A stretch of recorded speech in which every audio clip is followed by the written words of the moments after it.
Internal politics, domestic debates, and tensions. Opposition criticism. Senior opposition leaders, including Sonia Gandhi Congress, have openly criticized the government for not clearly condemning the killing of Iran's leader, calling the silence an abdication rather than neutrality.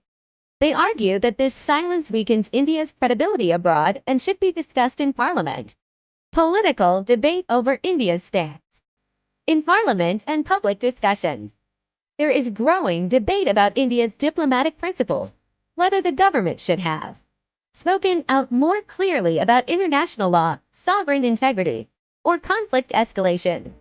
Critics say silence may signal tacit endorsement of powerful countries' actions, even if that's not the government's intent. Social and community responses. The protests, mainly by Shia communities in places like Kashmir, Lucknow, and Hyderabad, have raised concerns about community unity and local social balance. Some leaders have called for restraint, saying protests shouldn't import foreign conflicts into India's streets. In some cities, authorities have taken steps like internet and movement restrictions to manage protests and prevent wider unrest. Law and order focus. Police and state governments are also examining whether protests complied with laws and didn't disrupt public order, showing the balancing act between right to protest and public safety. In short, the protests have become a new point of political disagreement within India, with parties debating national values, India's diplomatic posture, and how best to manage internal diversity without conflict. 2.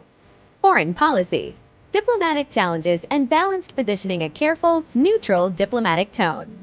The Indian government has so far expressed concern over the broader conflict and appealed for restraint and dialogue, but avoided taking sides on the specific incident of Khamenei's killing. This reflects India's traditional foreign policy practice of not directly criticizing big powers while emphasizing regional stability. Whether regional state. India's position is shaped by economic and security interests in the Middle East. It relies heavily on energy imports and has millions of Indians working in the Gulf region. Widespread instability could affect Indian citizens and economic links, which the government is keen to manage carefully. Balancing multiple partnerships. New Delhi has long-standing ties with Iran, but in recent years also deepened defense and technology cooperation with Israel, and close strategic partnership with the United States.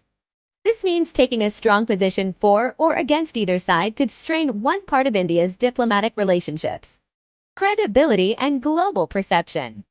Critics argue that staying too quiet on major world events could affect India's image as a principled leader in the global south, potentially weakening its diplomatic influence with countries that look to India for support on sovereignty and international